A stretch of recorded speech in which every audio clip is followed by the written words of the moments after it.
నా favourite dialogue first బుజ్జిగాడి cinema ముందు పూరి గారు బ్యాంకాక్లో ఉంటే వెళ్ళాను అక్కడికి. వెళ్తే ఆయన చేయి పట్టుకొని చేతి మీద ఇలా కొడితే నరం వస్తుంది, ఇలా పట్టుగా గట్టిగా లాగితే తాడొచ్చేది, లాగేసుకుందా రేటే అని ఫస్ట్ డైలాగ్ బుజ్జిగాడిలో చెప్పారు. నా favourite film. Okay, thank you. All the best to the whole team. Producer గారు, యా వరుణ్ కూడా వాళ్ళ బాబాయ్లా చాలా పెద్ద హీరో అవుతాడు.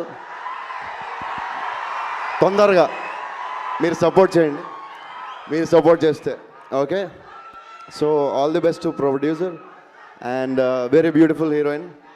స్టేజ్ మీద వచ్చి నాకు ఈ రోజుకి ఆడియో ఫంక్షన్లో రాలేను కానీ బట్ డ్యాన్స్ బాగా చేసింది. పూరి గారు నాకు చాలా ఇష్టం. We are very very close friends. నేను ఎప్పుడన్నా బయటకు వెళ్తే పూరి గారితోనే వెళ్తాను. నాకు పూరి గారు ఒక విషయం మీకు చెప్పాలి. 3 Idiots సినిమాకి వెళ్తున్నాం మేము, నేను ఆయన కార్లో. అడుక్కునే వాళ్ళు వచ్చారు.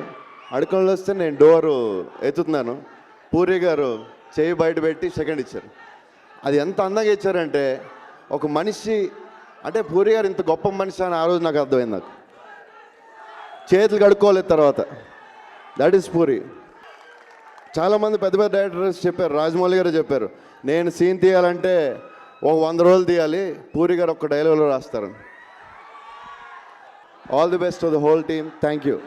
పండగ చేసుకునేది అందరూ ఎక్కువ వాడతారు. యాక్చువల్గా అది సినిమా డైలాగ్ అనుకోరు, ఇప్పుడు రెగ్యులర్ లైఫ్లో వాడుతుంటారు. అది రామ్ గోపాల్ వర్మ గారు